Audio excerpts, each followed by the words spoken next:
Hey guys, how you doing tonight? Woo! 2 boos, wow, that's sad. That's sad. Well, as you said, my name's Quintel, or Quinn, however I want to go by. Doesn't really matter. All that matters is video games. I love video games. Video games are life for me. Okay? One of my favorite video games, I don't know if it's old for you guys, I still love it, GTA 5. Got one woo. Thanks, I'm not a huge nerd. Okay. Alright, but I love GTA. The biggest thing I love about it is that you can go to strip clubs and not be judged. I love that. I love that. Like when you go to the strip clubs in those games, the strippers don't look at you like, "See you again?" No, they invite you with open arms. I love that. What I don't love is how stingy they can be. In this game, you can do heists, you get a lot of money, it's really nice, you get rich, something I don't enjoy in real life. So I'm like really rich in this game, so I go to the strip club, I get the stripper, she starts dancing, I throw like $1 grand, $2 grand, $3 grand, because I'm balling. And she asks if I want to do a private dance, so I'm like, okay, cool. So we go back to the back room, get a private dance. During this private dance, you're allowed to touch the stripper, sort of. What happens is like they got a manager that walks in like from the corner and he like pokes his head and he's like, "What you doing?" "Oh, nothing." "Okay." Every 30 seconds he'll come back, you know. But so I do my thing, make this girl pretty much fall in love with me, you know. Also doesn't happen in real life. But when that happens, the game's gonna ask you, "Do you want to take this stripper back home?" So, you know, I casually press the X button. Okay, I'm kind of lying, I was more like, gotta do what I do. What pissed me off is as soon as I press the X button, they say, "Cinnamon doesn't sleep with clients." I was like, "Your name is Cinnamon." Alright, okay. So I was mad, but I thought I was gonna try it again, maybe it was a glitch. So I go back, I wasn't playing games this time. I go up to the next stripper. $4 grand, $6 grand. I'm like, let's do this, alright? I'm ready to do this. We go into the back, you know, the manager pokes his head in. Get out of here, manager. Alright, so I do my thing. Same thing, press the X button. That was an iPhone, I shouldn't do that. And they say, "Tiffany doesn't sleep with clients." I was like, alright. I think that there was a glitch in the game because you're supposed to be able to punch. And I wanted to punch that bitch in the back of the head so hard. So hard. And then I was so mad. I called my mom and cried. I'm like, it happened.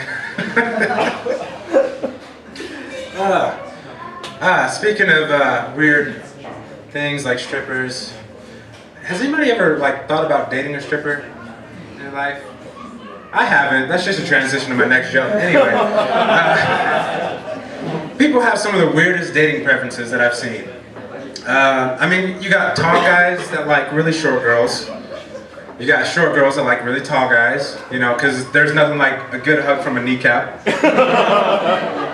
And you got, what I don't get, girls who don't date certain guys. For instance, we live in Utah. When I was growing up, being brown was a rarity. Being black, you really were the minority because Polynesians were the black people of Utah. That's just how I grew up. And so, when I would run into a girl that would be like, "I don't date black guys," I'd get a little thrown off. I'm like, do you call that racism? Can you call that racism? You can call it racism. But instead of crying, usually, because, you know, I'm me, I would chase the girl down. She's like, "I don't date black guys, sorry." Walk away. I'm like, wait, baby, I don't date black guys either. Come on, we can work this out.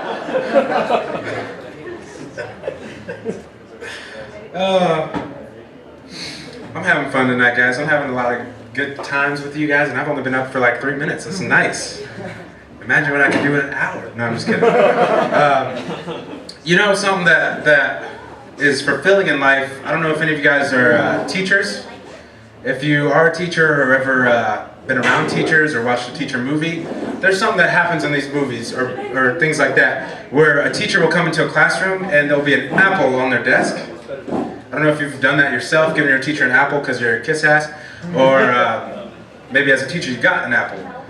I'm not exactly a teacher, but I work at a school. I'm an in-school suspension supervisor. So I get a classroom, that's quite nice. But I don't ever get apples. And that pisses me off. Like, no one wants to thank me for those two black kids not getting in a fight and shooting up the school. Like, no one's gonna leave me an apple. I was a little upset until one day I actually walked in the room and not an apple on my desk, but a banana. So first of all, I was kind of happy. I was like, at least I get fruit. And then second of all, like an hour later I started thinking, I'm like, why'd they leave a banana? Like, is it my skin tone? Like, they think I'm King Kong? Like, what's going on right now? And I go to Eisenhower Junior High, so naturally, I looked for all the kids that might have dropped off an apple, and I put a hot tamale on the desk. I'm like, there you go. There's a tamale for your little Mexican ass, all right? How does it feel?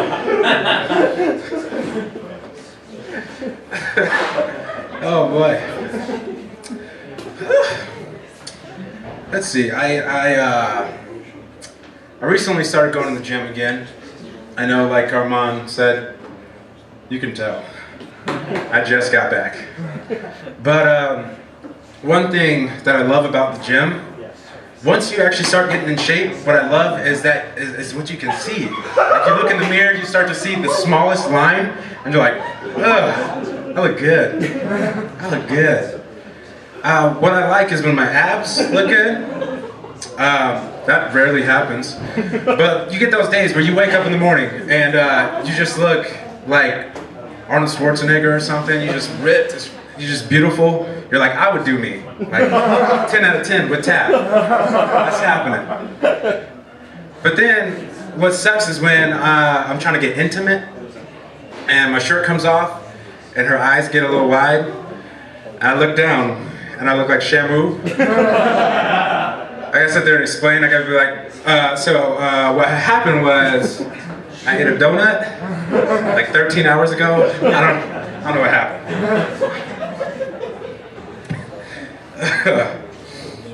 Speaking of bodies, this joke might be a little risque for some of you. I'm sorry. Who in here likes booties? Like butts? Woo! Thank you. I knew there was more than just me. Okay. Then it's definitely a race thing. Now see, like, have any of you guys ever seen like a booty so good that you can't help but to say like, damn? Like girls, even with guys, I know there's some times where you're probably like, dang. Girls start to turn into a teenage black kid, they're like, damn. Hey, come back here. Now see, what I don't like is seeing booties that are so good, they like start to make me lightheaded. Like they walk past and you're like, where was I? The problem with those booties is if I ever was able to get intimate with them, like I might not even just get lightheaded, I'll probably just pass out. Like we're having a good time going at it and then I'm just, I don't know what's going on. Scary. It's not a good landing joke, but glad you guys laughed. Thank you. Thank you. Going back to the gym, since I started working out, I started taking this stuff called pre-workout. If any of you guys ever heard of that? First of all, I'm taking this stuff called C4. First of all, that's a bad idea. You don't take anything that sounds like a bomb. Okay? I don't know who made it, but they got problems. And I'm really glad that they call it pre-workout and not pre-do your daily activities. Because I don't know if you've ever tried to do anything normal on pre-workout, you just get so pumped. Like try doing laundry, okay? You go crazy, you're like, get it out. Like when I'm on pre-workout, like I start trying to do laundry, put my clothes in the washer, I don't even like start the cycle, I just pick up the washer. I got this. You want to dry it? All right, I'll roll it down the street.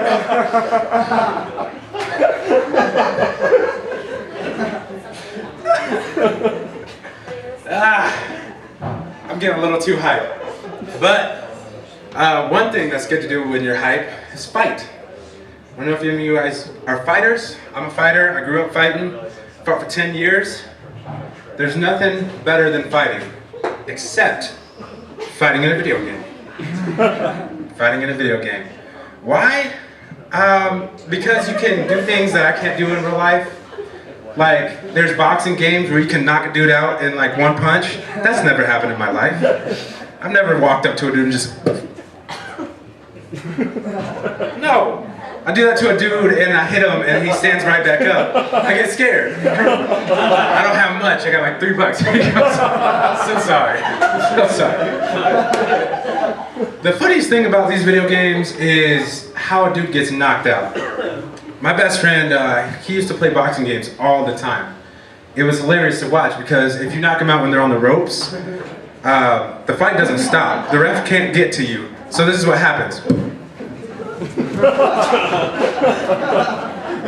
And your dude just does that 30 seconds before the fight's over. It happens. Let me grab that. That's what happens. It is hilarious to watch. It looks like he's having a seizure. Sorry for any seizure victims. Okay? But the funniest knockout I've seen, period. I was watching my best friend Skylar back there. He was playing this new UFC game that we bought. The reason this was funny was because during the entire game, he's just knocking people out left and right. That's not an uncommon thing. I see it. It was cool. What made this one funny was that as soon as he knocked the dude out, like no joke, he just hit him. Bah! He goes like. It was like as soon as he hit him, he was like, boom! You ready to go night night, nigga? You ready to go night night, nigga? I stole a joke from Kevin Hart, but he's my favorite. Thank you guys. You have a wonderful night. You're doing great. Audience, thank you.